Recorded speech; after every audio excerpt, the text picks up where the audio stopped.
Really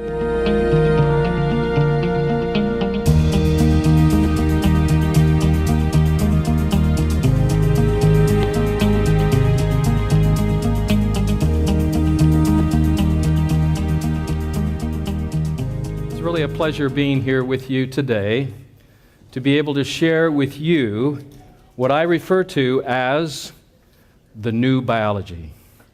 But there's really nothing new about it. It's actually old biology. It's probably just the resurrection of the old biology that we now refer to as the new biology because it dates back thousands and thousands of years ago.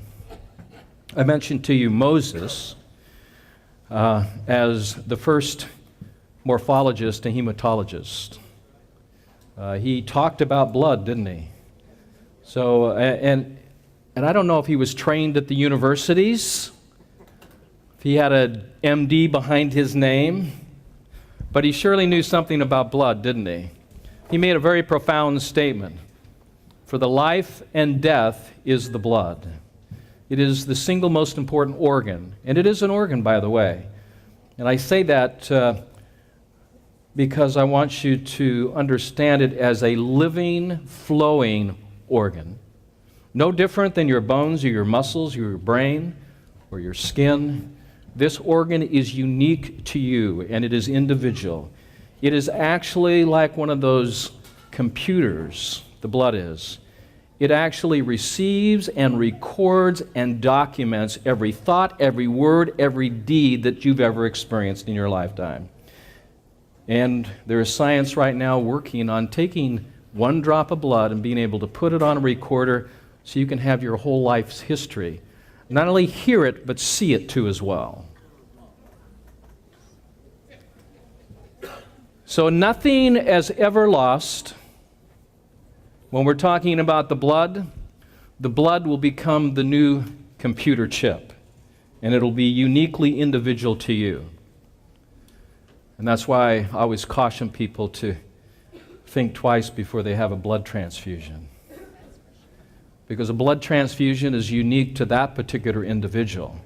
And it's why they say in the Bible not to drink the blood of animals, because you're taking on their identity, their intelligence, and their experience. And for those who dream know exactly what I'm talking about, especially after they've eaten rabbit and they're somehow hopping through the field going, why am I here in this field? And this may sound funny to you, and it is, but it's so funny true. When you eat the blood or the flesh of another living being, you take on their information, their intelligence. Now, wouldn't it be nice if there was a means by which we could take one drop of blood, your blood, and we could put it under a high-powered microscope, and from that one drop of blood, it would tell you everything both from the past and the current situation, which would give us a clear view of the future. Not that it would predict the future, because that is totally up to you and how you decide to choose. It's kind of like when you see the blood, it would be like the Cheshire Cat in Alice in Wonderland. Do you remember that? Where Alice came up to a road, end of the road, and there was a right way to go and a left way to go. And who appeared but the Cheshire Cat? And Alice said to the Cheshire Cat, I don't know which way to go. And what did the Cheshire Cat say? Well, if you don't know where you're going, any road will do.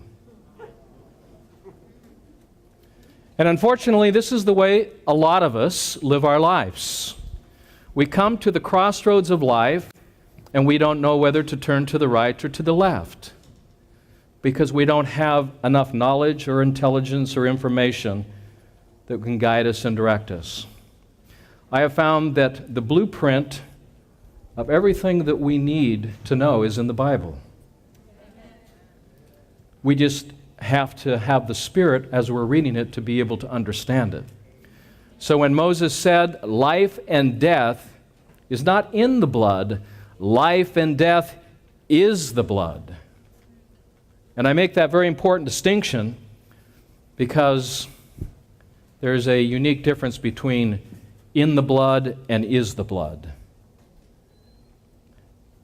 So there is now a way in which you can take one drop of blood and have in front of your eyes, instantaneously, the understanding of your health and well-being on a physical, emotional, and spiritual level.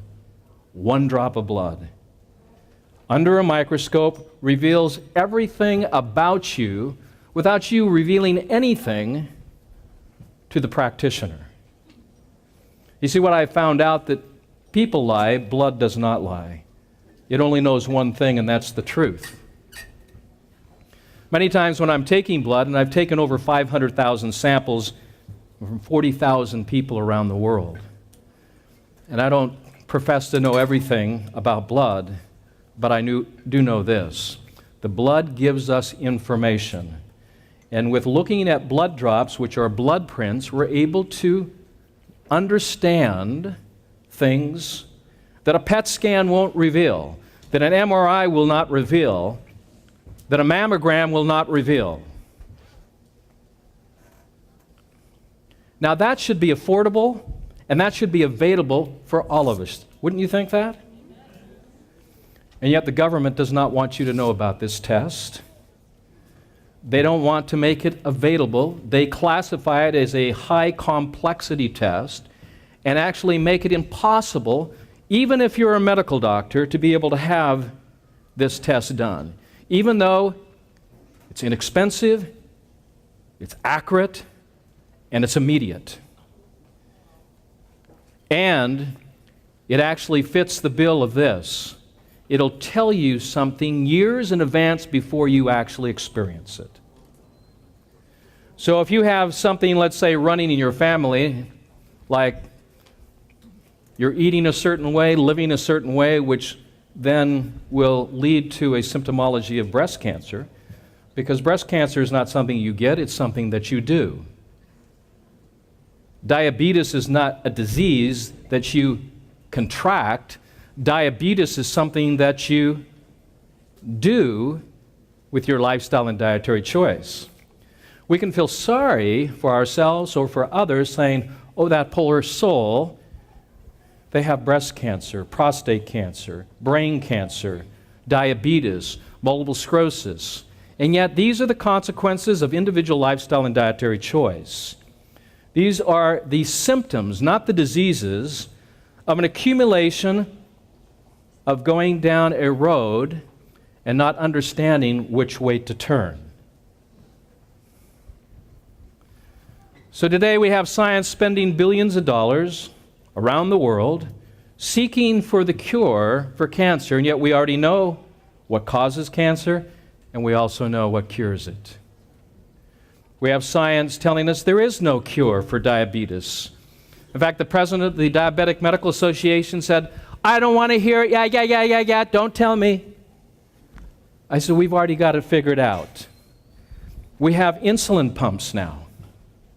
We can regulate insulin, and it's doing just fine. We don't need a cure.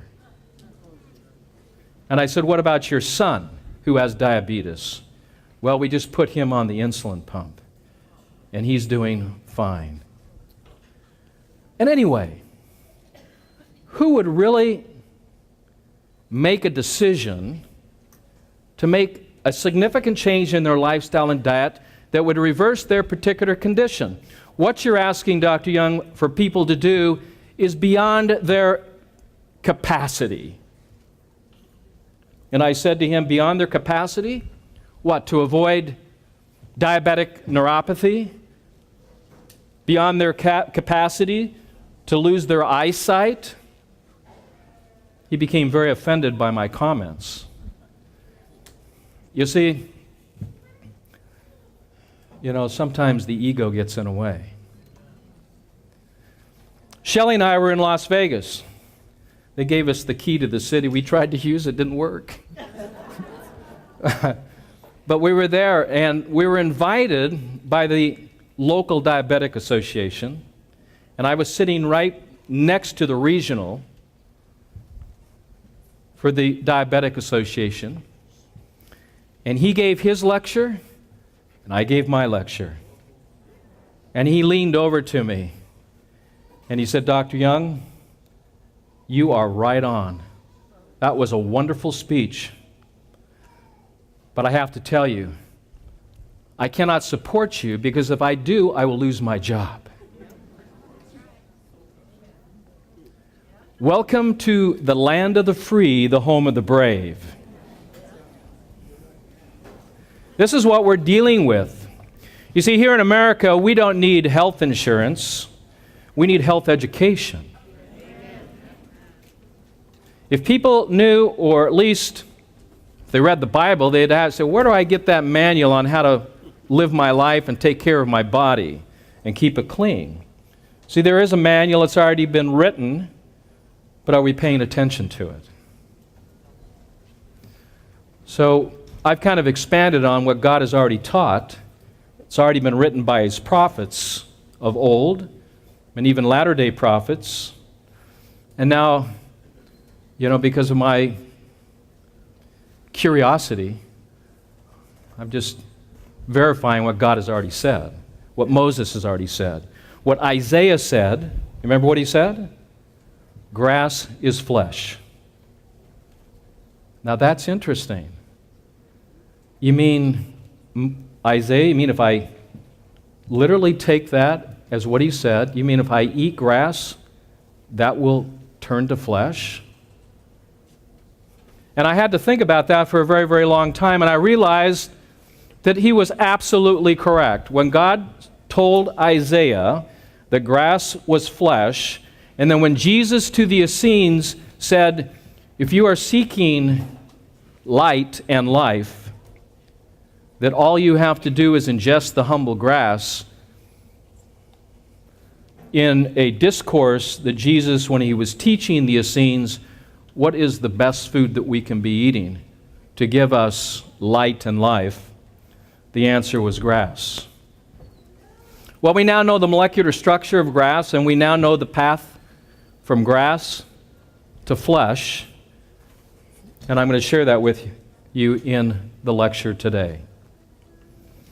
And I didn't know I was going to go on early, but that's okay. You're all here, I'm here, and thank you for taking your time. I'd also encourage you to support this family and this mission because you've got a good thing here. And it's necessary, it's needed. America needs people like Danny. We need more people like that that's out there teaching the truth, natural hygiene, both on a physical, temporal, and a spiritual level. Okay, I wanted to introduce two of my associates, Don and Caroline. They're here with me today. The reason they're here today because they are qualified PH Miracle coaches. And I know there's not enough of us to help everyone, but I know you're going to have questions. And we want to empower you with knowledge. That is our mission, to change and to save lives. Okay? So they have the knowledge. Danny's got the knowledge. And he's empowering me. I'm empowering him with new things, new thoughts. And it's only for the greater good. So they're going to be in the back there. If you have questions after my lecture, there they are. And they can help you with questions about exercise, about the kind of exercise that we do, about lymphatic massage, about colon therapy, hydrotherapy, about IV therapy, about emotional clearing, about, why do I drink grass instead of smoke it? They can answer that one. Yeah. I said, it's amazing what man can do and distort things. You can take something as beautiful as grass, that will build blood, that builds flesh, and you'll start smoking it, as if that's the way it's supposed to be used.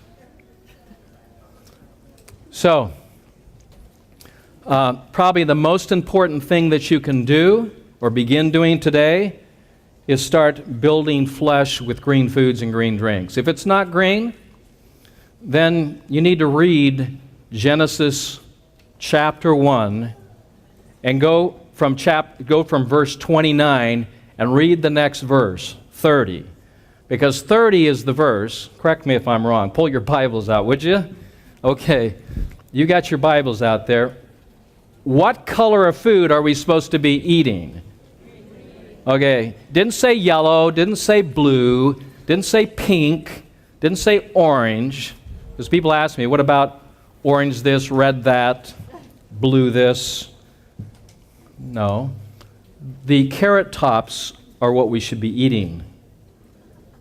The beet tops, it's not the red, it's not the root, it's the green. It's the green that builds flesh. Now I know that beets and carrots taste really sweet, and I'm the first to admit that I like a little sweet. Okay, but that's the color. Does it say green? Am I correct on that? Is it verse 30? Verse 30. So God has spoken as it pertains to the color of the foods. He talks about plant-based diet, and then he goes even to more detail and gives us the color of that plant-based diet. So that's why I drink greens. And there's a lot of different ways to drink it. Now, I don't know if you're interested in my background or not at all, but the reason I share this is not to aggrandize myself, but I have been on a path that's unique. And that path is I've been studying the effects of food on the blood. And so, keeping an open mind, I can tell you what foods are good for blood building and what foods are not. And I have to take my ego out of this, okay? Because I'm just following what the blood is going to tell me, and I trust the blood perfectly. So when I say things, I'm not just flippantly saying them. It's based upon 35 years of research of seeing people who are eating algae or spirulina or versus eating wheatgrass and barley grasses, those things that grow above the ground, okay, rather than those things that ferment and break down dead bodies. There is a unique difference. And all food has some value to it, even food that's not good for us, like animal protein. You say, well, there must be some nutritional value there. So there's a reason that I've made a list, and that list is quite comprehensive in the new PH Miracle Revised and Updated book. So I can't tell you all the foods that are good for you and all the foods that are not good for you, so I've listed those in the book for you so you can refer to them. And I talked about some of those foods yesterday. My research has been on the effects of our lifestyle and dietary choices on the blood and then on the tissues. What I've determined then from this research is that there is only one sickness and one disease. There's many subsets of this one sickness and one disease, but they're just as allopathic medicine would describe, they are symptoms, not diseases, of this one sickness and one disease, which is the over-acidification of the blood and tissues due to an inverted way of living, an inverted way of eating, thinking, or drinking. So what we eat, what we drink, what we think, so even our thoughts affect and impact the quality of the blood. And anything that impacts the quality of the blood impacts the quality of your bones, your muscles, your liver, your heart, etc., etc. So do you see why I say the most important organ of the human body is the blood? But yet then I can reference that back to someone that's a lot more intelligent than I, a prophet or several prophets, and then who are they listening to? Now, after 35 years of research, I was trying to figure out how to explain this simply. Because if I can't explain it simply to you, then I probably don't understand what I'm talking about. So the two premises of my, or hypothesis of my research is this. The first one, that the human body is alkaline in its design. Kind of like a brand new car just off the line. All body fluids that surround all cells that make up your tissues and organs are alkaline on the outside and alkaline on the inside. So that's point number one. Point number two is all function. What is a function? Breathing is a function. What is an acidic byproduct of breathing? Carbon dioxide. Exercise is a function. What's an acidic byproduct of exercise? Lactic acid. Another byproduct of metabolism. This one will surprise you. When our body is using electrical potential or electrical energy, the byproduct or waste product is glucose. Okay? So when anything is breaking down or fermenting or rotting, sugars increase. That's when Mom would make me the banana nut bread. Not with green bananas, not with yellow bananas, but with these rotting high sugar bananas. She made great banana bread. I haven't had it for a long, long time. I've thought about it often. Yeah, but I've restrained myself. Now that I'm thinking about it, I'd probably be tempted to have one if she had baked some for me. But I'll tell you what she did for me when I was a child. She would make me avocado sandwiches. Now that's really strange. You ever met a kid that liked avocados? Okay, well, and I never thought that I would be an avocado farmer either. But Shelley and I were born in Salt Lake City, went to school in Salt Lake City. We raised our children in Alkaline, Utah, which is on the Wasatch Range of the Rocky Mountains. We had a beautiful spot there that God provided for us to raise our children in peace. And yet this...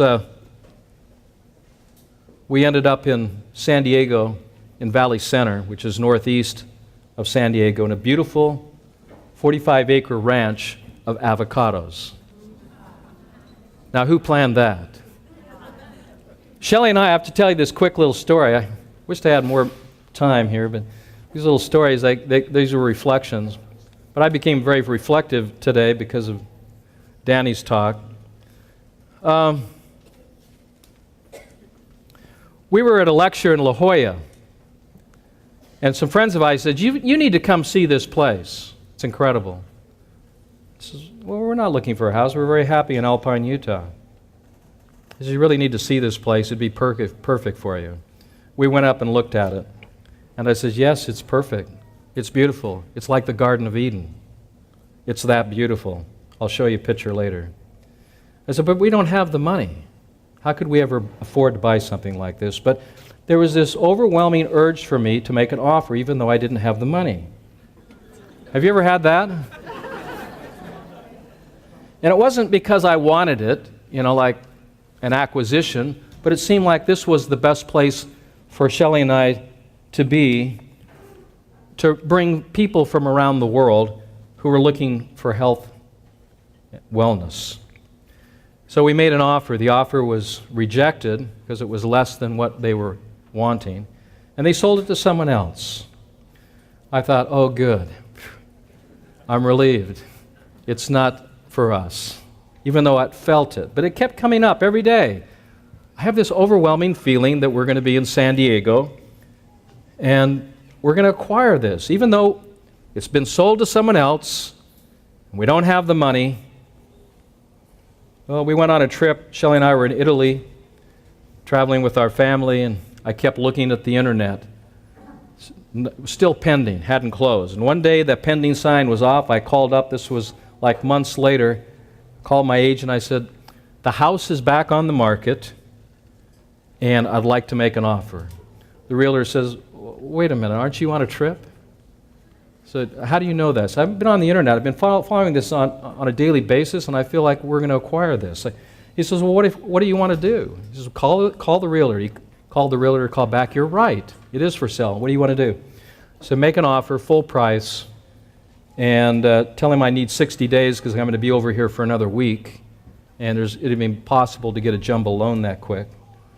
And I just need time. Well, they accepted the offer with some qualifications. One, that, thank you very much. For some reason, that sounded like Elvis. Thank you. Thank you very much. I'm dating myself, aren't I? Oh, say, where was I? Okay, with some qualifications. One, the money deposit's non-refundable, and two, you're going to have to close in 30 days. I said, that only gives me 3 weeks because I've still got another week in Italy when I get home. And we talked about it and went ahead with the offer, even knowing that we didn't have the money at that time. So we put down a 6-figure deposit.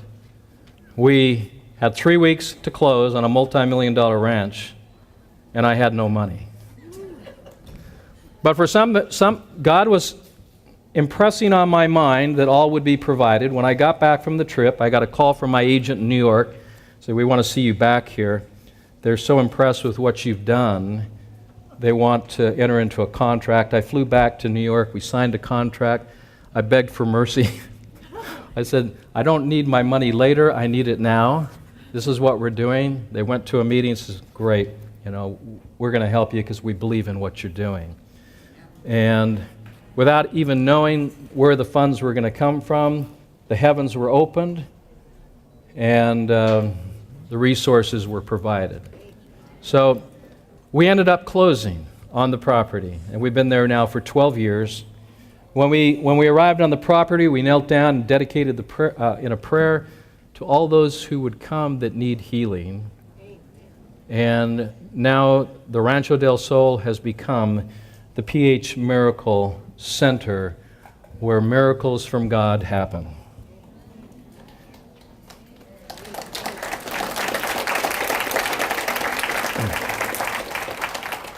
Anyway, all functions of the human body are acidifying to the blood and tissues. Breathing, even thinking, creates acids that can make you sick. If those acids are not properly eliminated, they get first from the blood, if you want to know where they go. If acids or toxins cannot be eliminated through the 4 channels of elimination, urination, perspiration, defecation, and respiration, they are then immediately transported into the connective tissue. What are some connective tissue disorders that are rampant now? Fibromyalgia. That's nothing more than urine that should have gone out through the urinary tract system is now getting parked into your connective tissue. Now, I use the word urine because you all know what that is.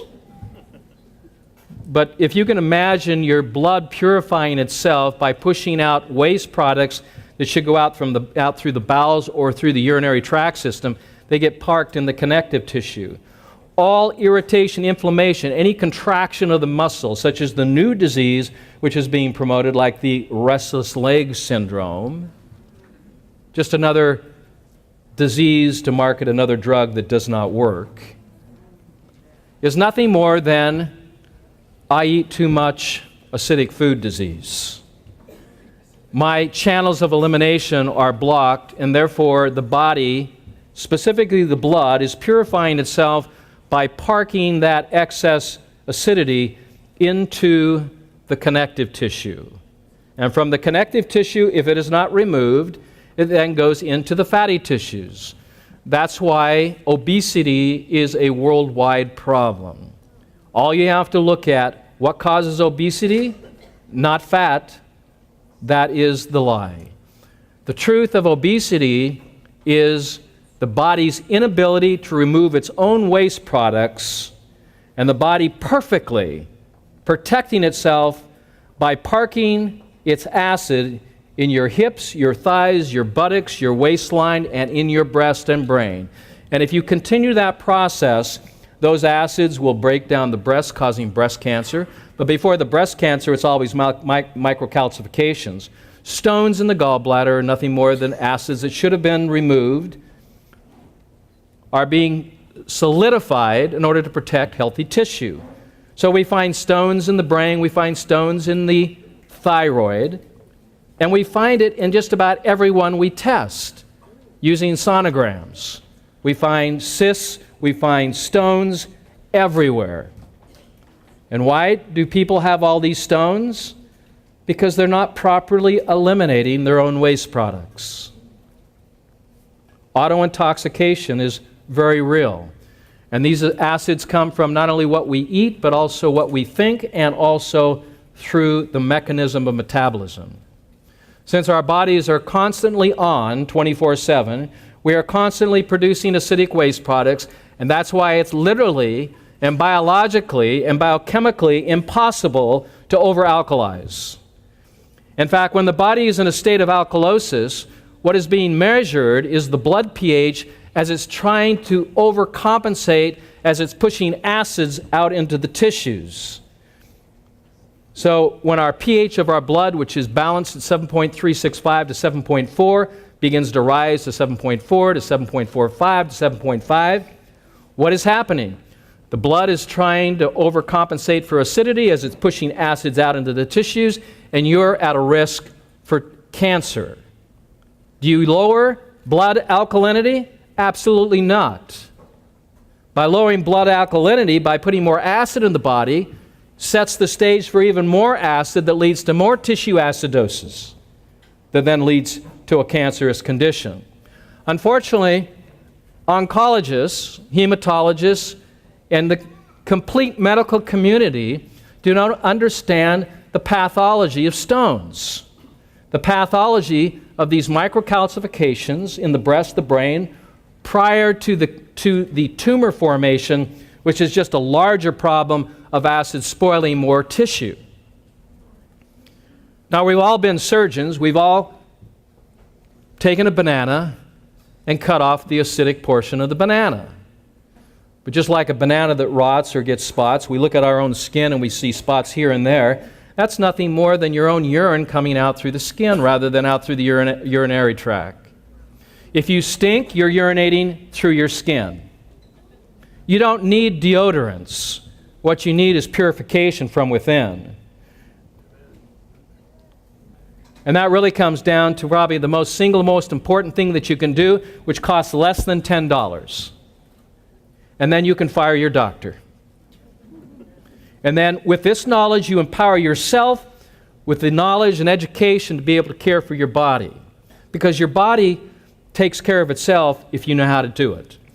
Since it's alkaline by design, you have to measure the pH of the fluids of the body. Very simply, you measure the pH of the urine. The urine is a measurement of pH of the interstitial fluids, or the fluids from the cells, both from inside, or intracellular fluids, and the fluids on the outside as they're being dumped into the blood and then urinated through the urinary tract system.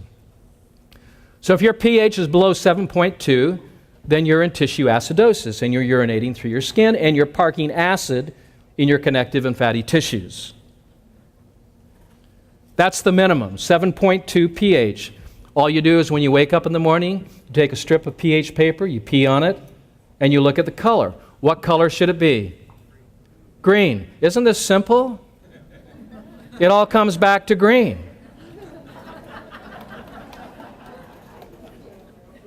If your pee is not green, if it's yellow, if your eliminations are brown, it's the wrong color.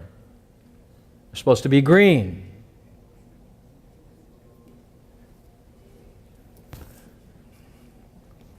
This is really different, isn't it? So what about the saliva pH? What does that mean? Well, that's kind of like your gas gauge. When you're looking at a car and the gas gauge is low, you go, oh, I got to fill it up. Well, when you're testing your saliva, you're actually measuring the potentiality of alkalization. So if your pH is in the saliva is lower, like before you eat something, because after you eat something, it should go up. Because the salivary glands do not secrete digestive enzymes. That's another medical myth. The salivary glands secrete baking soda, NaHCO3, sodium bicarbonate. And what happens when you eat something or put something in your mouth, The only thing you have to digest that food is your teeth, and if you swallow it without liquefying it, that's about the way it stays going through. That's why if you eat corn, it comes out corn. Because you forgot to chew it. It's the same thing with a piece of chicken. But see, for kids that are eating chicken, what happens, it sticks right into the small intestine, starts rotting those delicate appendages, which is the root system, and guess what they end up with? Diabetes. Chicken is the number one cause of type 1 diabetes. You eat it, plan on it. You see, we've been told that diabetes begins in the pancreas. You can't listen to your doctor because they've got to unlearn and relearn some basic things about physiology and anatomy and how things are actually really working. All the books have to be rewritten. So, you test your saliva before, should be 7.2 or greater. You test your saliva after you've eaten, 5 minutes after, what should it be? At least 8.4 or greater. Why? Because your saliva is an alkalizing material that raises the pH of whatever you're eating. Does not digest food. Food digests from the inside out. There is no mechanism in the human organism that digests food other than you chewing it. Don't expect the stomach to digest your food. And food does not digest in the small intestine. It's game over.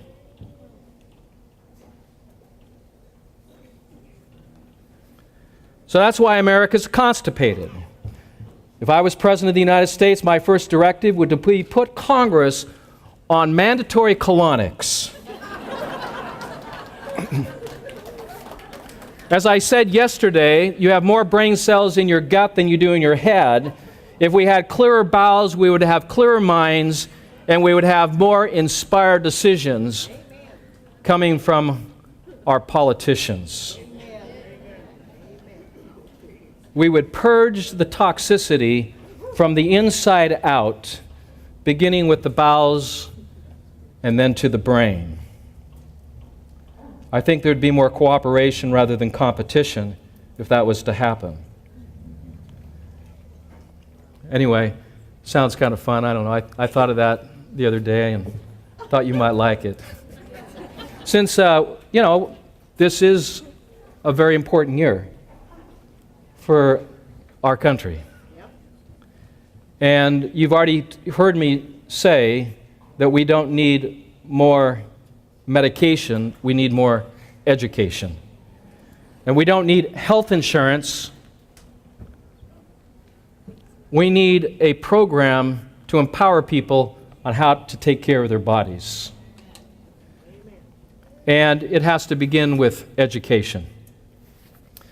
As the doctors go on strike, the hospitals go on strike, and people start eating better, they're going to start feeling better. And that's really what happens with depression, because depression is really not something you get, it's something you do, and it's a reflection of toxemia from within. So I gave last night a simple metaphor to explain this simply, this protocol that we call the pH Miracle lifestyle. This is not a diet, this is a lifestyle. This is not something you do for 1 day or 5 days or 10 days. This is something, if you're interested in feeling younger, anybody here interested in feeling younger? If you're interested in looking 10 years younger, if you're interested in running and not fainting or walking, without gasping for air, if you're looking for a better quality and quantity of life, then this is a lifestyle that I would recommend that you look into seriously.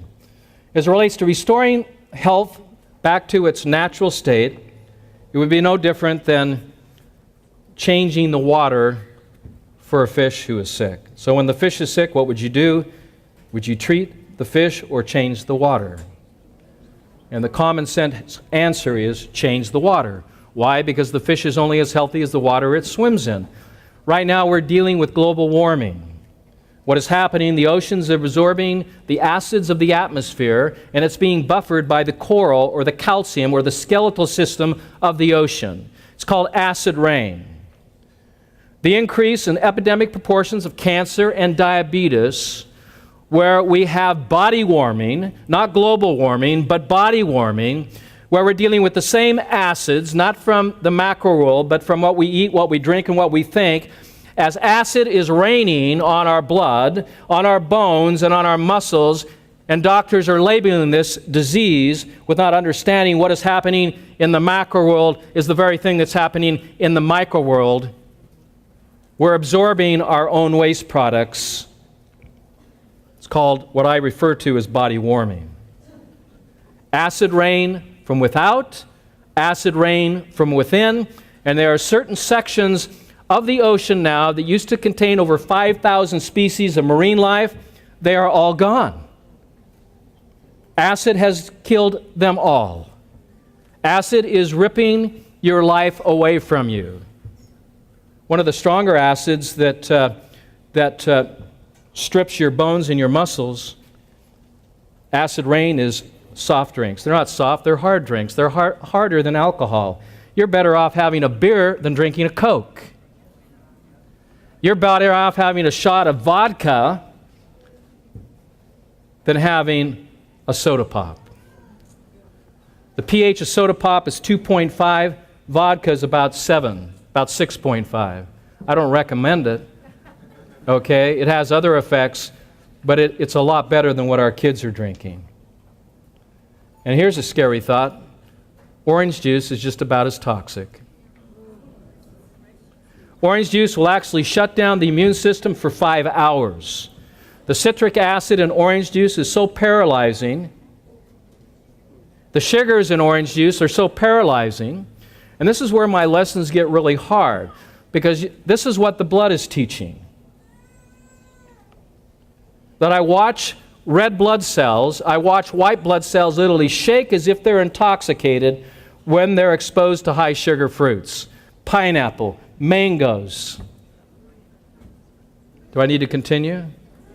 All high sugar fruits paralyze your immunity, increase acidity, and are one of the major contributors of body warming.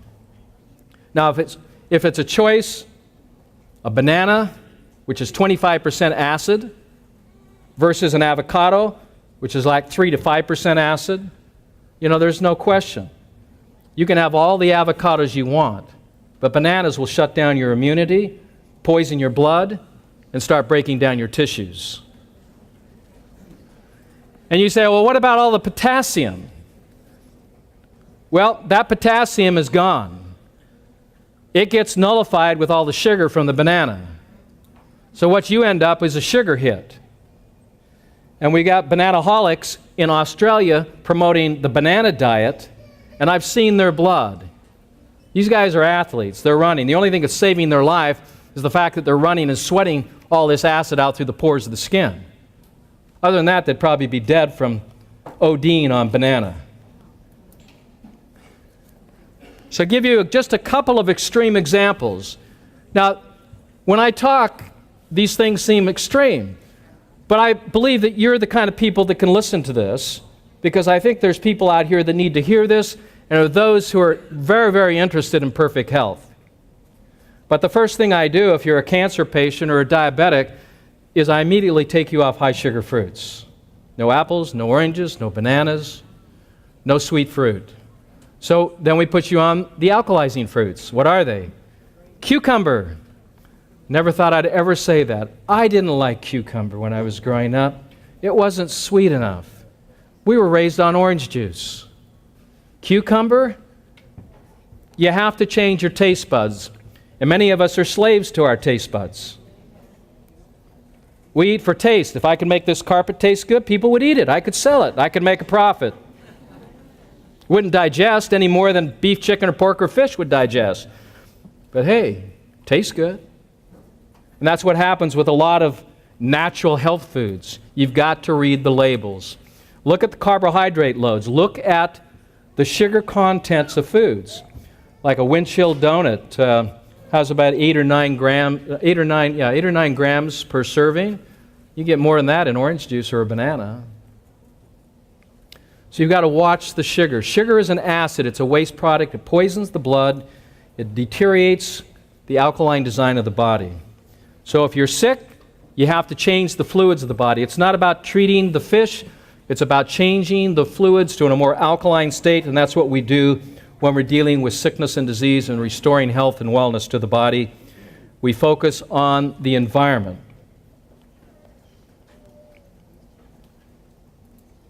One of the most important things that you can do is start drinking alkaline water.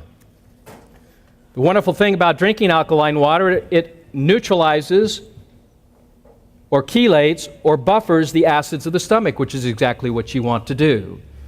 Because the stomach doesn't digest food, remember? Only your teeth digest food. So by drinking alkaline water at a pH of 9.5, you're going to nullify and neutralize a poison that is so toxic that has a pH of about 1 to 1.5. It is about 100 million times more acidifying than a glass of water, that falls into the gastric pits of the stomach, that never comes in contact with your food, that's sitting there after the food is left. You can neutralize that by drinking high pH water, and the chemical compound which is destroying people's life is called hydrochloric acid. Hydrochloric acid is found in nutritional supplements. Hydrochloric acid is found in all pharmaceutical drugs. Because there's this false belief that we need to break down our food, when in reality, the stomach's main purpose is to alkalize the food. Did you realize just like the mouth, the pH goes up, so does the stomach? Because the goal for food to be transformed into the crypts of the small intestine into stem cells is 1, it has to be liquid. 2, the pH has to be at least 8.4. And 3, ideally, the color of the food should be green. Now, if you want to eat healthy and you're working towards perfect health, that's the priorities. And this is why we put people who are sick, who don't have the energy to liquefy their food, you can get a blender to do that. You can get a juicer to do that. And as far as alkaline water, if you're not chemically altering the water, you can do that electrically too as well. And the challenge that we had at the pH Miracle Center is, where do you get this stuff to be able to live this kind of lifestyle? And can you find it? And is it convenient? Where are the resources? So a lot of this, and I apologize for that, but I was literally forced to develop products to be able to resolve the problems that I was seeing that were not being addressed out there. And so I've been talking about ionized alkaline water now for over 30 years. In reality, I started this whole movement. And I'm grateful that there are others who are embracing it now. But there is a controversy. Drinking alkaline water will neutralize the digestive enzymes. Great. That's exactly what I'm trying to do. Your digestive enzymes are toxic acids. You would never, ever, if you're trying to achieve perfect health, fitness, spiritual connection, emotional balance, would you ever take digestive enzymes? Unless you want to poison yourself. Lipase, amylase, protease, they're waste products. They're the urine of fermentation and breakdown products. If you don't believe me, if you don't trust what I'm saying, get off your digestive enzymes, start alkalizing, and watch your health improve. See, I'm so certain about my research is because of the hundreds of thousands of people in over 72 countries that have been resolved. When we were in Beijing, China, the head of the medical clinic and hospital there was not able to meet with us because he had ulcers, he had reflux, and they were trying to treat it with vinegar. And I said, look, you can't treat it with vinegar, you can't treat acid with acid. It's very, very simple. Start drinking soda water. Start drinking a little baking soda and water.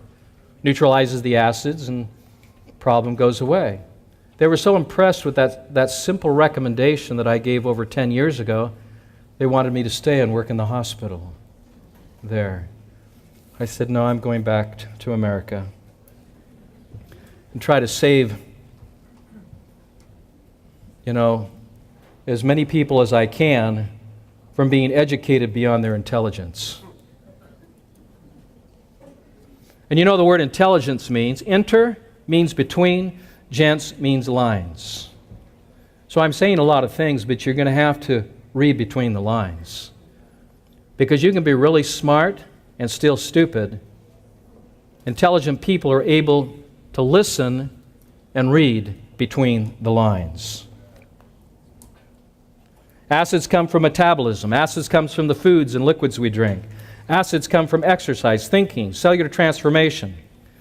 I'm running out of time. And what is the gland responsible for all this alkalization to maintain the alkaline design? It is the stomach. The stomach is the main organ that produces sodium bicarbonate. For every molecule of sodium bicarbonate it produces, it pulls water. It pulls salt. That's why salt's so important. If you're not eating salt, you're not eating one of the foundational elements that builds alkaline buffers. Our bodies are starving for salt, and all we hear from doctors is to restrict our salt. Is this some sort of conspiracy? Maybe, maybe not. All I know is they don't understand the biochemistry. Hydrochloric acid cannot be created in isolation. Hydrochloric acid can only be produced in equal amounts of sodium bicarbonate being produced. The formula is simple. NaCl plus H2O plus CO2 equals NaHCO3 plus HCl. You cannot produce hydrochloric acid unless you're drinking it or taking it in a supplement form. And God forbid you are taking it, and if you are, I hope you'll consider stopping it immediately.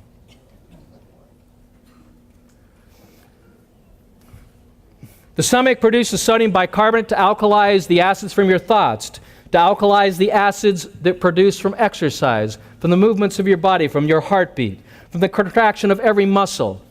The stomach produces the sodium bicarbonate. When you're worried about something, when you're upset about something, how does that feel in your stomach? Have you ever had an acidic stomach or an upset stomach after you've been worried or you overate the wrong things? That's the body's need for more salt. It's the body's need for more bicarbonate.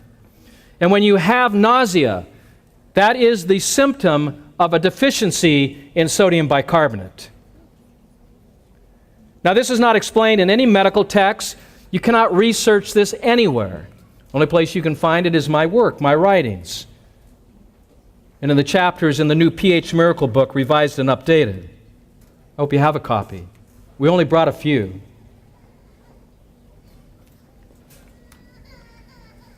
There you learn the true physiology and biochemistry of the alimentary canal, which is not a digestive system, it's an alkaline buffering system, and it does not break down any foods, but prepares the food for biological transformation in the small intestine. People think that nutrients are absorbed in the small intestine. That is also another medical myth. There are no nutrients absorbed in the small intestine. The food, which is called chyme, which is liquid, at a pH at 8.5 is converted into embryonic cells, stem cells, which then give birth to red blood cells. The primary site of red blood cell production is not in the marrow of the bones. It is in the small intestine. For God himself has actually declared this in the Old Testament. Health in the navel, marrow to the bones. Not marrow to the bones when we have, it's not the reverse. You get marrow in the bones when you have a healthy core. You build blood in the core. The only time you build blood out of your own bones is when you're in starvation. And all the studies that were done in Germany were done on the starvation of pigeons and rabbits, and on biopsy found that their bodies were deteriorating from the bone. Exactly. That's exactly what happens when we're in reverse transformation in a state of systemic acidosis, when the small intestine has been compromised to a point where you can no longer convert food into blood, or you've been marginalized. Bone is then transformed. Liver is transformed. Heart is transformed. Brain is transformed. Muscle is transformed into making new blood. Because blood is the primary organ of life, and when that organ can no longer survive the over-acidification, it dies, and then you separate from spirit, from this clay tabernacle.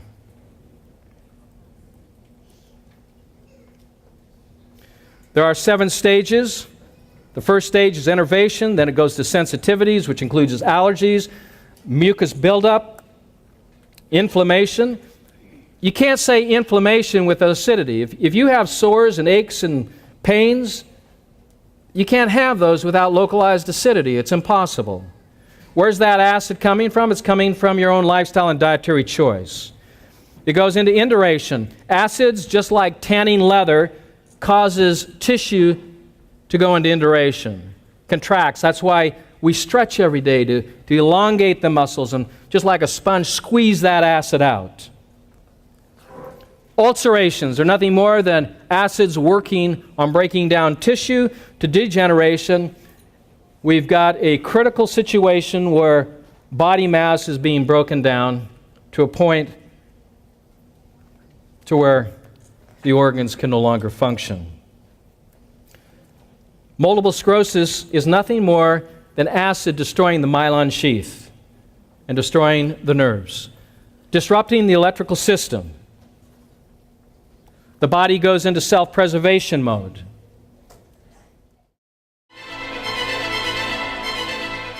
This is Danny Vieira, Director of Modern Manna and Bella Vita Lifestyle Center. I am happy to announce the launch of Risen, our new school of natural healing and health evangelism. Risen, an acronym for Remedial and Integrated School of Evangelism and Naturopathy, offers training to become a certified natural hygiene coach. Learn how you can operate your own lifestyle education home or successfully guide yourself and others to proactive and independent long-lasting health. For more information, go to www.modernmanna.org.